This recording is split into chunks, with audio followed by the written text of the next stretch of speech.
Sa araw na ito, isang mensahe ang natanggap natin sa inbox ng ating messenger sa Pusong Bicolano. Isang pamilya na humihingi ng tulong upang kahit paano ay makarao sila sa pinagdadaan nilang problema mula sa sunod-sunod na kalamidad na dumating sa kanilang buhay. Alamin natin ang kwento ng pamilya Cantara dito sa Barangay Manggisok sa bayan yan ng Mercedes.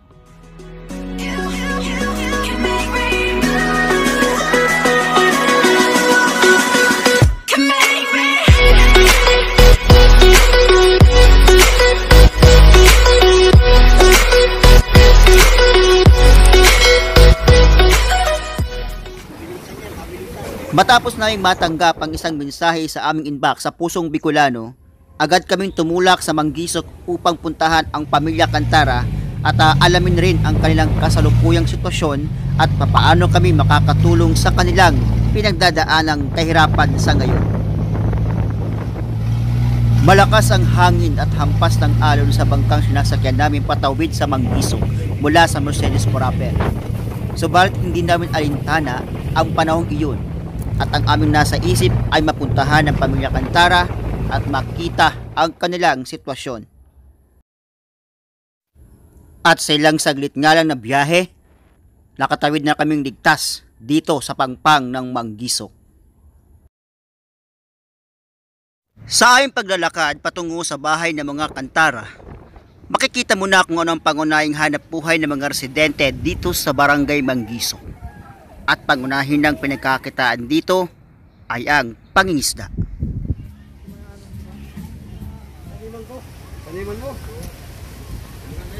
Pinagpatuloy namin ang paghahanap sa bahay ng mga Cantara at sa ilang saglit nga lamang natunto namin ang kanilang tahanan at natagpuan namin ang buong pamilya. Kalong-kalong ni Ate Annabel ang kanyang busong anak nang dinatnan namin siya ng mga oras na iyon. Mag-aalauna na, subalit hindi pa rin nanananghalian ang buong mag-anak. Pinasilip din sa amin ni Kuya Atan at ni Ate Annabel yung kanilang tahanan at dito nakita ko kung gaano kapayak ang kanilang pamumuhay. Ayon sa kanila, hindi nila maipagawa at maipatapos-tapos ang kanilang bahay dahil ang kanilang kinikita ay halos kulang pa sa pagkain nilang mag-anak. At ang nakakalungkot dito, kadalasan sumasala sila ng pagkain sa isang araw at minsan umaasa na lang sila sa tulong mula sa mga kapitbahay. Sa ngayon, malaki ang pasalamat ng mag-asawa dahil sa dumarating na ayuda mula sa ating gobyerno at sa iba't ibang sektor na bumibisita sa ating bayan upang mamigay ng mga tulong sa mga kapuspalad na pamilyang katulad nila. At marahil, kung wala ang programang ito, hindi nila alam kung saan sila kukuha ng kanilang pang-araw-araw na kakainin at kanilang pangangailangan na siyang magiging panusto sa kanilang buhay. Sa kahirapang pinagdadaanan ngayon ng pamilya Cantara, iisa ang kanilang dalangin na sana maraming mga tao may busilak ng puso at handang tumulong sa kanilang pinagdaraan ng kahirapan sa ngayon. Dalangin nila na sana sa pagtatapos din ng taong ito, marami pa rin mga tao handang tumulong sa mga kapuspalad na tulad nila. Ang akala ko ay narinig ko na ang buong kwento ng mag-asawa. Meron pa pala silang mas higit na malalim na problema ang pinagdadaanan sa mga panahong ito. Si Ate Annabel kailangang maoperahan sa mas maagang panahon upang hindi pa lumala ang kanyang kondisyon.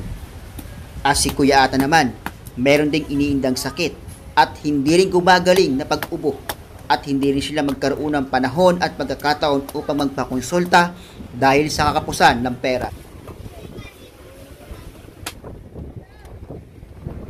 Matapos magsibak ng kahoy si Kuya Nathan, kinuha niya ang isang balding walang laman at kanyang itak at tumulak siya sa dalampasigan malapit sa kanilang tahanan. Tinanong ko siya kung ano ang kanyang gagawin doon at sinabi niya mangunguha siya ng tinatawag na balilit upang kahit papaano meron silang pang-ulam mamayang gabi. Kadalasan, sa mga taong katulad nilang naghihikaho sa buhay, bakawan ang kanilang takbuhan upang makakuha ng pang-ulam kapag malakas ang karagatan at walang huling isda na makukuha buhat dito. Bakawan din ang kanilang kanlungan upang kahit paano maitawid at mairaos ang kanilang pangangailangan sa araw-araw kapag gantong nasa hapit tayo ng panahong malakas ang karagatan. At dahil dito, mas higit kong napatunayan kung gaano kahalaga sa ating kapaligiran ang mga bakawan. At mas lalong higit sa mga taong mahihirap at kapuspalad na dito lang umaasa upang kahit paano ay magkaroon ng pantawid buhay sa kanilang pang-araw-araw na pangangailangan. Sinamahan nga natin si Kuya Atan para makita natin kung saan lugar siya pumupunta at kumukuha ng tinatawag nilang sihi o balilit dito sa Barangay Manggisok. At napansin ko sa lugar na to, talaga naman parang napakahirap pasukin kapag hindi ka sanay. Dahil makikita dito is yung puro bakawan sa lahat ng lugar na papasukin niya kung saan nakadikit yung mga sihi o balilit kung tawagin. Susubukan nating sundan si Kuya Atan at makita kung gaano karami yung kanyang naku. At ang totoo niyan guys, hirap talagang makapasok sa lugar na to. At pero napansin ko masyadong maraming sihi na makikita dito. At dito siya nangunguha ng mga sihi para at least meron din silang maipang ulam pag wala silang makuha talaga na pwedeng ipang ulam sa kanilang pang araw-araw. At mapapansin natin dito sa lugar na to, marami kang pwedeng mapakinabangan basta alam mo lang kung paano yung tamang daan at kung paano mo papasukin itong lugar na to nang hindi ka pwedeng masaktan dahil sa maraming mga matatalas na pwedeng makasugat sa iyong balat kapag hindi ka nag-iingat.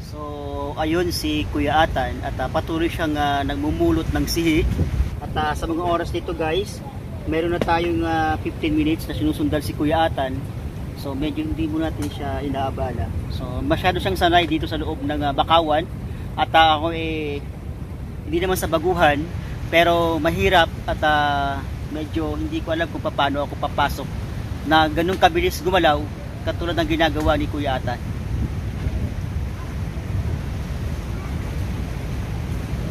Mukhang sanay na sanay talaga si Kuya Atan pasukin yung bakawan na to. Parang sa kanya isang simpleng bagay na lang, yung mamulot ka ng sihi o balilit dito sa lugar na ito, sa barangayan ng Manggisok. Sinamantala ko na rin na pagkakataon na makausap si Kuya Atan hinggil sa kanyang salubin para sa kanyang pamilya at sa kahirapang pinagdadaanan nila sa mga panahong ito. Minsan po pag malakas, hindi po nakakalaot, wala pong kamakuang kabuhayan. Ay, una-una, may pa yung mga anak ko, nag-aaral pa. Nag-iisip po ako kung anong mga kuwan sa mga anak ko. Kaya po kami pong kasawa, nagtutulungan lang po. Tapos po ay sa hirap ng panahon po. Pag ganito po, malakas. Pagpapo ako nito ng sihi para maimbinta yung sobra, yung ulam. Kasi yung mga anak ko, habang kami nabubuhay ni mama at papa mo, tataguyod kayo namin kahit kami naghihirap, magsikap lang kayo. Para po hindi na kayo tumulad sa amin ni mama mo at papa mo. Nag-aaral sila mabuti para sila ay umasinso. Huwag na silang tumulad sa amin na yung karanasan namin ni mama mo at papa mo, hanggat na kami nabubuhay, kaya namin itaguyod ka mo dahil mahal ko kayo mga anak ko. Sana mag-eskwela kayo. Sana yung maaabot ninyo dahil wala kaming may bibigay sa inyong maganda. Kaya magbibigay lang sa amin yung kagandahan, yung sipag at tiyaga na sa inyo ang pag-asa namin ni mama at papa mo. Sa pag-uwi namin mula sa bakawan ni Kuya Atan, ipinakita niya sa akin ang isa sa bangka na kanyang sinasamahan at sa kasalukuyan, nakaparada lang ito at hindi makapalaot dahil sa lakas ng karagatan. Umiikot ang buong araw na mag-asawa sa pag-iisip kung papaano nila susolusyonan ang bawat araw na maghahanap sila kung papaano at saan sila kukuha upang may maipakain sa kanilang mga anak.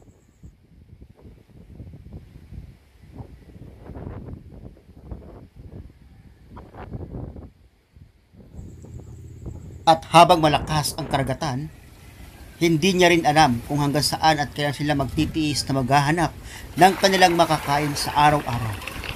At hindi rin nila alam kung hanggang saan sila magtsatsaga kung ano ang pwedeng kuhain sa mga bakawan.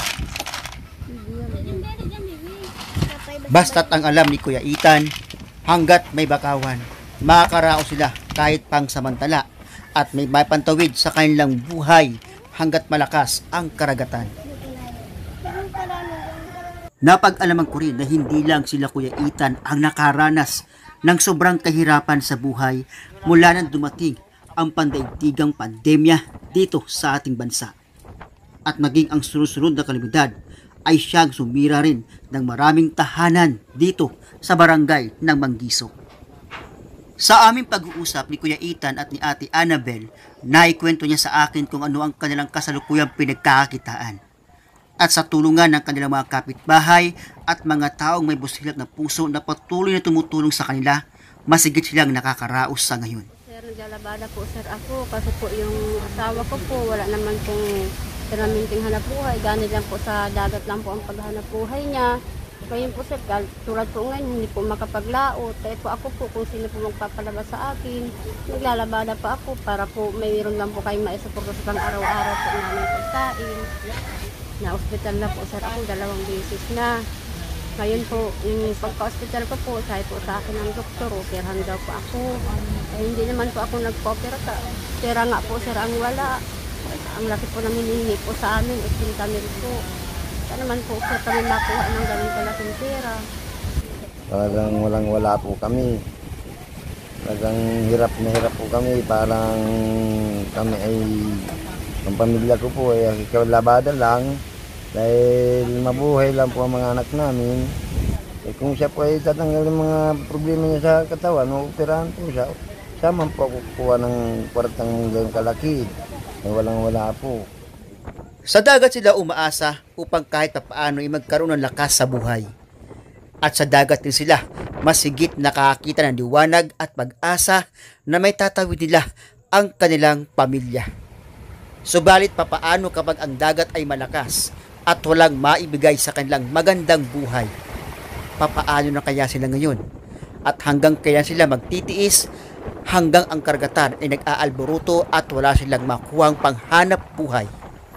Subalit batid nila na hanggat may mga taong mayroong busilak ang mga puso at kalooban na handang tumulong sa mga kapuspalad na katulad nila, higit nilang nakikita ang liwanag at pag-asa. Na balang araw, katulad ng mga taong nakakaraos sa kanilang buhay hanggang sa ngayon, ay makakaraos din sila pagdating ng panahon.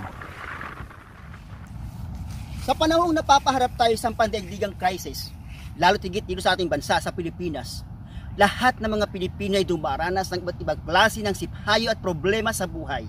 Ngunit palaging tatandaan, gaano mang kalaki o kaliit ang ating pinagdaraan ng mga problema, lagi nating isipin na may liwanag pa rin naghihintay. Muli, ito po sa Mike Farmers at ito ang aking kwento dito sa Bicolandia. Sa mga nais tumulong sa Pamilya Cantara, ang kanilang tahanan ay matatagpuan sa Barangay Manggisok, Mercedes, Camarines Norte. Maaari din kayo magpadala sa aming GCash account at ipangalan lamang ito sa Pamilya Cantara sa numero na ka-plus sa video nito.